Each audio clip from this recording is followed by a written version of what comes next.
नमस्कार यूट्यूबवाल्यांनो, कशा आहात? बरे मा? मी योगेश्वर आपल्या सगळ्यांचं स्वागत करते आपल्या लाडक्या चॅनलवर. आणि आज आम्ही तुमच्यासाठी घेऊन दिलेलो असो अस्सल मालवणी पदार्थ जो असा खापरोळी. तर खापरोळी कशी करायची याची इत्तमभूत माहिती तुमका या व्हिडिओत गावतली, तेव्हा व्हिडिओ स्किप वगैरे करूच्या भानगडीत पडा नको. व्हिडिओ पूर्ण बघा. व्हिडिओ आवडलो तर व्हिडिओ काय करू विसरू नको आणि चॅनलला मात्र नक्की सबस्क्राईब करा.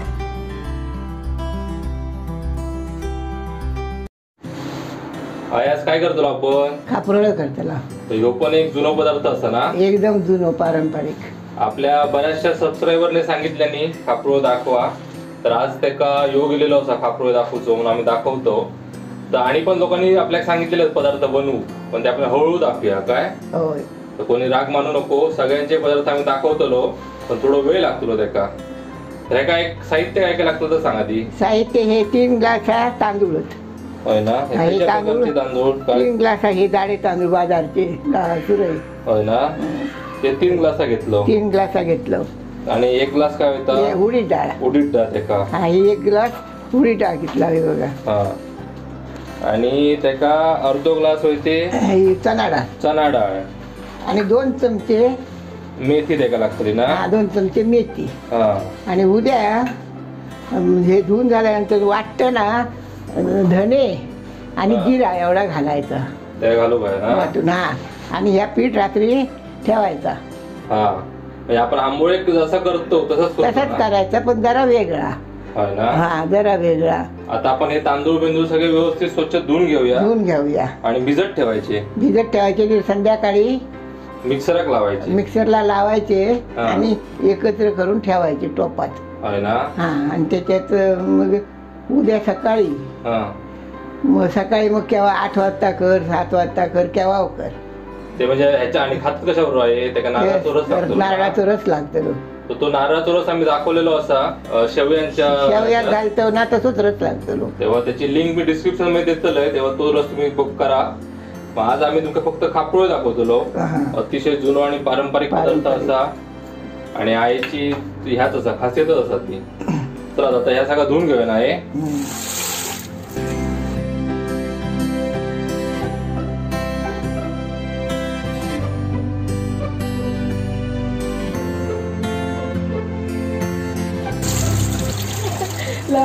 किती तास झाले आता?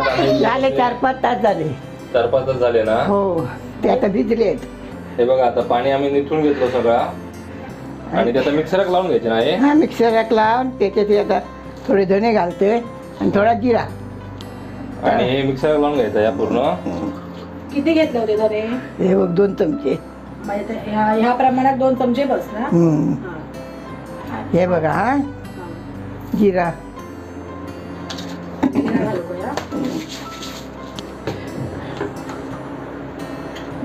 तरी किती करू काय? जिरा घालते ह्या 2 चमचे. अजून नको, हे सगळं घालते 2 चमचे. हा, हे बघ.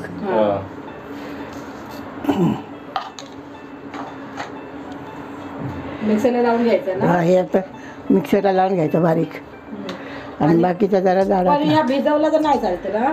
खिचं जिरे आणि धने जर आपण आधीच भिजवत घातलं होतं ते जातात मग. हे ना धुतं ना, आणि म्हणून बारीक असत म्हणून नाही तर चालतं घातला चालतं. बारीक असतात धुताना जाती म्हणून हे असा.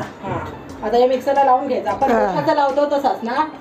डोशाचा लावतो तसं जाडसर करून घ्यायचं. म्हणजे लावून तेवढा डोशाचा जाडसरच लावतो ना आपण.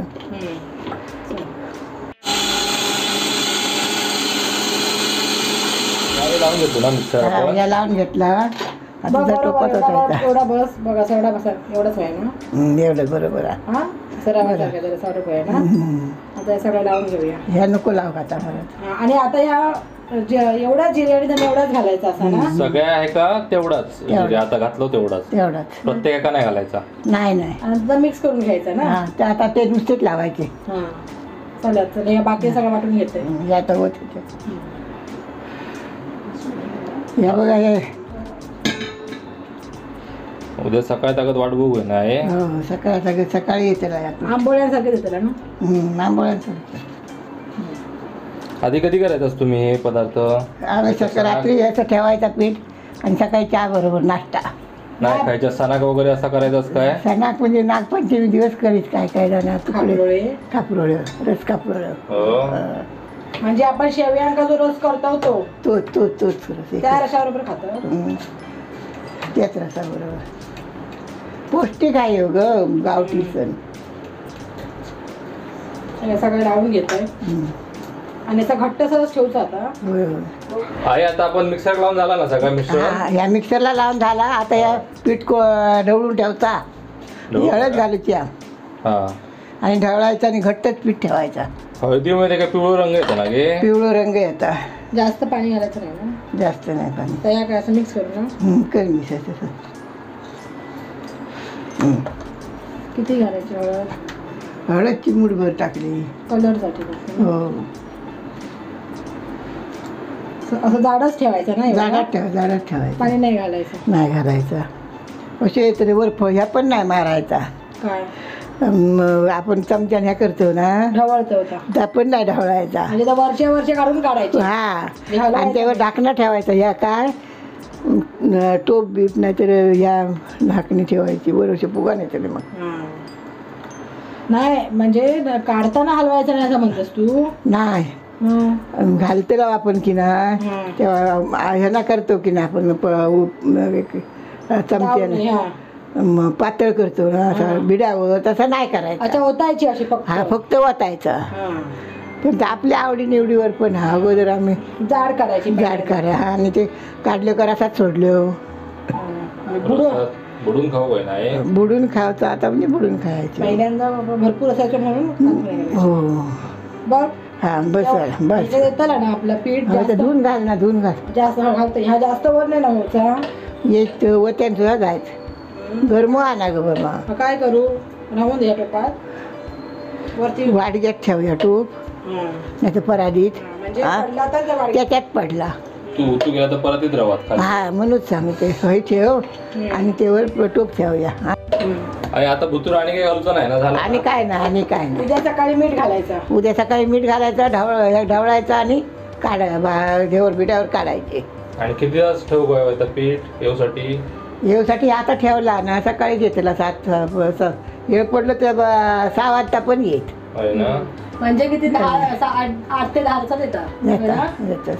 आणि गरमीच्या दिवसात लवकर येतात. थंडीत जरा उशीर. थंडीत जरा उशिरा यायचा. आता असं लवकर यायचं गरम्यात. मग आता ह्याच्यात तेल बिल काय घालू काय? जरा टाकू खोया असंच निराळा नको ठेवूया. तर कशात ठेवतो ना तसा? पहिल्यांदा आपण ह्याचं असतं ना काहीतरी. पहिल्यांदा आम्ही काय करू माहिता निकारो ठेवायचो भय आणि त्याच्यावर तेल होता ढाकणा ठेवायचा. म्हणजे पीठ लवकर यायचा आणि जरा चवीत पण यायचा. नाही तू सांगतच ना माका की आपण पिंडा करतो असंच म्हणून निराळा पीठ ठेवू नये त्याचा उद्देश येऊ. म्हणजे असं नुसतं पीठ ठेवायचं नाही म्हणून. कारण पिंडाचा वगैरे पीठ आपण वेगळा अशी समज असा पहिली ना.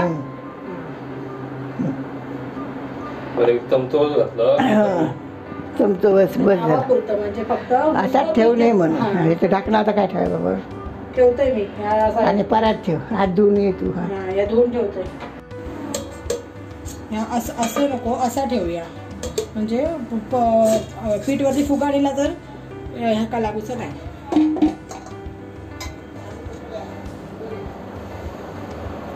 हे बघा हे रात्री पीठ ठेवलं आपण खापरोळीचं असं चांगलं फुगून आलं आहे बघा. हे चांगलं पीठ आलं आहे. आता ह्याच्यामध्ये मीठ घालते मी आणि पीठ हे ठेवून देते बाजूला जरा. तर लगेच आता करायला मिळणार नाही म्हणून. तर आपण चवीनुसार याच्यामध्ये 2 चमचे मीठ घालूया. 2 नाही जास्त 2.5 चमचे मीठ घालते आणि चांगलं ढवळून ना हे ठेवून देते. हे थोड्या वेळाने आपल्याला करता येईल बघा. चांगलं फुगून आलं पीठ आपलं हे. नंतर मग वरचं घेऊन आपण ते खापोळ्या करायच्या. एकदम चांगलं भसभशीत पीठ आलं आहे बघा.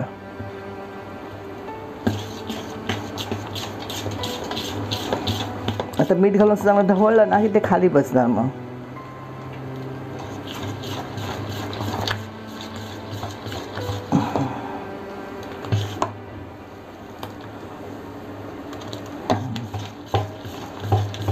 असं चांगलं पीठ आलं की मग त्या खापोळ्या एकदम मऊ आणि एकदम हलक्या होतात. आता हे तर मी असं झाकून ठेवते पीठ हे, नंतर थोड्या वेळी करायला घेते. हे बघा आता खापरोळीसाठी रस करण्यासाठी मी हा पाऊण नारळ घेतला आहे, म्हणजे 1 वाटीने अर्धी वाटी असं पाऊण नारळ घेतला आहे. आणि ह्या 5 वेलचीची बोंडं नक्कीच घेतली आहेत, 1 चमचा जिरं आणि हळद. आता हे मी मिक्सरला लावणार आहे. आणि रसाची मी रेसिपी मागे ज्या शेवया केल्या तेव्हा दाखवलेली आहे, तरी पण पुन्हा एकदा परत दाखवते. तर हा सगळा जो 1.5 पाऊण नारळाचा चव आहे, म्हणजे 1 वाटी आणि दुसऱ्या वाटीतलं अर्ध घेतलं, म्हणजे पाऊण वाटी घेतलं आहे. हे सगळं आपण मिक्सरला लावून घ्यायचं चांगलं, जरा कमी पाणी घालून, नंतर मग जास्त पाणी, कारण हे वेलची जिरं चांगलं बारीक व्हायला पाहिजे म्हणून. तर हे सगळं मिक्सर लावून घ्यायचं आणि नंतर आपण गाळायचे.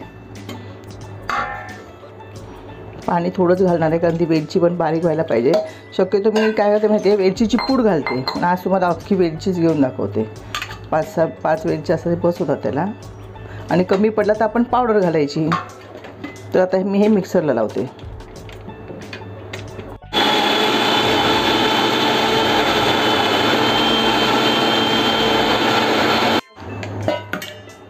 हे बघा मी आता हे वाटून झालेलं आहे बघा.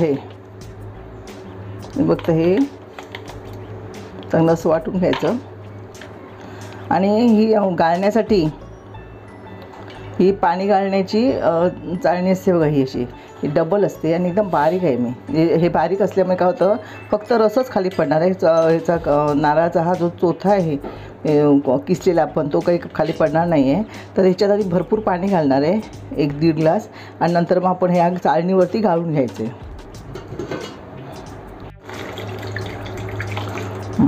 आता हे पातळ केलं आहे. आता आपण ह्या गाळणीवर हे हळूहळू ओतूया.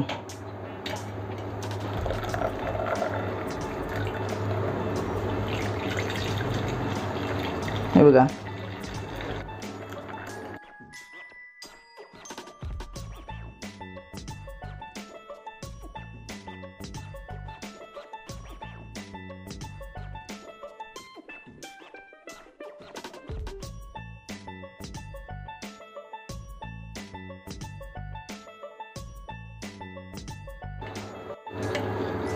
हे फक्त नारळ आणि जिरं, वेलची. आता आपण हा जो याचा रस काढला आहे, ह्या रसामध्ये मी नंतर गूळ बारीक चिरून त्याच्यामध्ये विरघळून घेणार आहे. एकदम बारीक चिरलं आणि त्यात मी टाकून ठेवलं ना की थोड्या वेळाने ते विरघळेल. हे बघा एकदम चांगला रस, एकदम नुसता फक्त रस. हा चोथा सगळा वरती राहिला, तो असा का प्रेस करून घ्यायचा. वाटलं तर थोडंसं ह्याच्यात पाणी घालूया आपण, येईल चांगला रस. हे डबल ह्या गाळणीला ना डबल जाळी आहे. एक गावाला वगैरे पाणी गाळून घेण्यासाठी याचा वापर करतात. आणि हे सोलकढी वगैरे करतो की नाही आम्ही, तेव्हासुद्धा हे गाळण्यासाठी याचा उपयोग होतो. भरपूर प्रमाणात असेल तर ठीक आहे, थोडंसं असेल तर मी फडक्याने किंवा चहा गाळण्याची गाळणी असेल त्यानेच गाळते.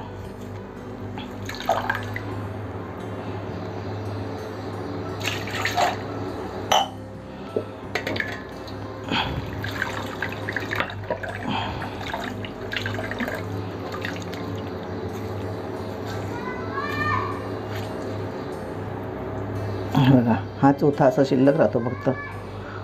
हा नारळाचा चवच राहिला आहे, बाकी काही नाही. त्याचा सगळा रस निघून गेलेला आहे. तो असं चांगला मुठीने दाबून सगळा रस आपण काढून घ्यायचा. रस आता गाळून घेतले ना आम्ही. ही पावडर आहे बघा, ही गूळ पावडर, ही पावडर याच्यामध्ये घालते, म्हणजे चिरत राहायला नको. माझ्याकडे आणि पावडर पण होती, ती संपायला पण हवी ना. कारण हिचे लाडू वगैरे, ह्या पावडरचे लाडू वगैरे होते, पण म्हटलं याच्यात थोडंसं मीठ असतं ना, आणि त्या आपण रसामध्ये थोडं मीठ घालतो चव येण्यासाठी. तर म्हटलं ही घातल्यानंतर त्याला मीठ घालण्याची गरज नाही आहे. बघूया त्याची चव कशी होती ती. पण असं असेल तर मग ठीक आहे ना. अशी पावडर आपण जे गूळ आपण चिरून घालतो त्याशिवाय ही पावडर घाला पटकन विरघळते. हे बघा माझ्या ढवळते विरघळली. तर आपल्याला जशी जितकं गोड हवं त्याप्रमाणे आपण ही त्याच्यामध्ये गुळाची पावडर घालायची, किंवा गूळ चिरून घातलं तरीसुद्धा चालतं. पावडरच घालायला हवी अशी नाही, पण तसं प्रत्येकाकडे ही अशी पावडर असते, त्यामुळे चिरत राहण्यापेक्षा अशी पावडर घालायचं चांगली. आपल्याला जशी गोड हवी त्याप्रमाणे आपण त्याच्यामध्ये पावडर घालायची ती. तर हा रस तयार झाला आहे. याला तुम्हाला खापरोळ्या करण्याची कृती कशा करायच्या, छोट्या छोट्या करायच्या असतात त्या, तुम्हाला दाखवते. पिढ्यावर करणार आहे. आता मी खापरोळ्या करायला घेते. भिडं गॅसवर ठेवलं आहे, गॅस पेटवते. हां, पहिल्यांदा भिडं तापेपर्यंत गॅस मोठाच ठेवायचं आहे बघा. आणि मग भिडं तापलं की गॅस कमी करायचं आहे. हां, तर आता पहिल्यांदा भिड्याला आपल्याला तेल लावावं लागतं प्रत्येक वेळेला. नॉनस्टिकचं भांडं असेल त्याला तेल लावावं लागत नाही, पण भिड्यावरची चव जरा वेगळी असते म्हणून तर मी ह्याला हा कांदा असा कापून घेणार आहे अर्धा. तर आई बरीच जरा विचारतात की भिडं कुठे मिळेल, तर बहुतेक आपल्या कोकणातच मिळतं ना? मिळतं कोकणात, पण काय ठिकाणी ना असे म्हणजे मच्छी मार्केट वगैरे असतात ना, त्या ठिकाणी सुद्धा अशी भिडी असतात. मी म्हणजे काल ते खारघरला सुद्धा मच्छी मार्केटमध्ये गेले शुक्रवारी, तर तिथे एक मनुष्य भिडाची कढई वगैरे घेऊन तिथे बसला होता. त्याला विचारलं तर तो पण देईल तुम्हाला आणून असेल तर. नाहीशा गोरेगावला वगैरे बाजार भरतो ना, तिथे सुद्धा मिळतात भिडाची. तर आपल्याला घावणे नंतर आंबोळ्या, या खापरोळ्या ह्या भिड्यावरच चांगल्या लागतात. म्हणजे चांगल्या येतात, त्याच्यावरती पटकन निघतात म्हणून भिडं आपल्याला असायला हवं. आणि ते कसं वळसवायचं, भिडं वापरण्यासाठी कसं तयार करायचं ह्याचीसुद्धा मी तुम्हाला कृती सांगितलेली आहे कसं करायचं ते. हे चांगलं तापलं ना की मला तेल लावून घ्यायचं आपण आणि नंतर खापरोळी घालायची आहे. तर तापून दे. मी तुम्हाला मग अशी दाखवलं पीठ आलं होतं. मी काय केलं, त्यात मीठ घातलं आणि ते ढवळून जरा ठेवून दिलं. थोडंसं काढून फ्रीजमध्ये ठेवलं आहे, कारण सगळं एकदम पटकन येतं, ते एकदम हलकं झालं आहे बघा. हे चांगलं हे ढवळून घ्यायचं, कारण आपण मीठ घातलं होतंच ना, सगळ्यांना मीठ घालून मी ढवळूनच ठेवलं होतं. आता हे भिडं तापलं आहे, तर हा जो फोक आहे ना, त्या फोकमध्ये मी हा कांदा असा अडकून ठेवला आहे. तो तेलात थोडंसं तेल घ्यायचं आपण वाटीमध्ये. हे बघा, आणि त्याच्यामध्ये हा कांदा असा बुडवायचा. आणि हे बघा चांगलं भिडं तापलं आहे. आता आपण गॅस कमी करायचा, कमी म्हणजे एकदम कमी करा. आणि नंतर मग घातलं वरती ना किंवा आपण मीडियमवर ठेवायचं आहे. हे बघा चुरचूर असा आवाज यायला आला की भिडं तापलं असं समजायचं. आता पीठ चांगलं हे ढवळायचं आहे बघा, चांगलं ढवळायचं असं. आणि हे बघा असं घ्यायचं आणि एकच डाव फक्त, कारण या छोट्या छोट्या छान लागतात. आंबोळ्यासारख्या मोठ्या नाही करायच्या, ह्या छोट्याशा असं करायच्या ह्या असं. आणि वरती आपण झाकण ठेवूया. आपलं मग ह्या झाकणातून दिसेल हे बघायला छिद्र पडायला सुरुवात झाली आहे. हे सुकलं वरचं पीठ की आपण नंतर ते परतायचं आहे. हे बघा दिसतंय तुम्हाला, याच्यामध्ये चांगली छिद्र पडता येत ती. हे बघा आता आपल्याला दिसतं याच्यातनं पीठ आपलं काय चांगलं शिजतं आहे ते. हे बघा किती छान छिद्र पडले आहेत बघा ह्याला. आणि आता हे काय बघायचं, आपण हे परतून घ्यायचं आहे. इझी निघालं आहे बघा, तर किती कलर सुंदर आला तो बघायला. आणि ह्याला पण आता हे चांगलं, हे पण परत 1 मिनिट ठेवायचं, वरती झाकण ठेवायचं. 1 मिनिटाने मध्ये आपण ते काय करायचं आहे, परतून काढून घ्यायचं आहे. दुसरी खापरोळी घालायची. आता 1 मिनिट झालेलं आहे, मी झाकण काढते. आता आपण बघूया बघा, इझी निघाली आहे की नाही. आपण कावील घातल्यावर लगेच निघाले. हे बघा किती सुंदर ह्याला छिद्र पडले, त्याने एकदम मऊ लुसलुशीत झाली आहे बघा ही. तर अशा प्रकारे मी बाकी सगळ्या खापरोळ्या काढून घेते. तर हे बघा आयन दाखवलेले खापरोळे आता तयार झालेले असत. मध्यभागी ह्यो नारळाचो रस हा आणि बाजूके खापरोळे असत. दिसाकच ते एकदम भारी दिसतात, पिवळे धम्मक. आता ते कसे खायचे ह्या तुमका आता आई दाखवतली. तर खापरोळे खावची पण एक विशिष्ट पद्धत असा, ती तुमका आता आई दाखवतली कशी ती. तर ह्यो बघा ह्यो असा नारळाचो रस. तर आता ह्यो घ्यायचो आपण आणि वाडग्यात अशी खापरोळी भुतूर ठेवायची आणि भुतूर असं रस ओतायचो. पूर्ण ती बुडाक होई खापरोळी त्याच्यात. आणि नाही तर असे बुडून पण खातात, पण ही खरी खावची अशी पद्धत असा. तर आपल्याला आई दाखवतली कसा खायचा ता. तर आई होती असं रसात बुडून घ्यायची ना पूर्ण ती, पूर्ण बुडून घ्यायची हा, आणि अशी खायची. बघ जरा सांग आमका कशी झाली ती चव, कशी झाली एकदम मस्त होय ना. छानच झालं खायसारखी. तर नाश्त्याक ह्यो अतिशय सुंदर असो प्रकार असा. तुम्ही पण करून बघा आणि आमका कसे झाले ते नक्की कळवा. तर आई तिच्या आता पंतीक पण भरवता. सोनू बघ खाऊन कशी झाली चव, गोड आहेत ना. तर अतिशय पारंपरिक पदार्थ तुम्ही नक्की करून बघा. तो कसं झालोय आमका नक्की कळवा. आणि व्हिडिओ आवडला तो व्हिडिओ लाईक विसरू नको. आणि चॅनलला मात्र नक्की सबस्क्राईब करा.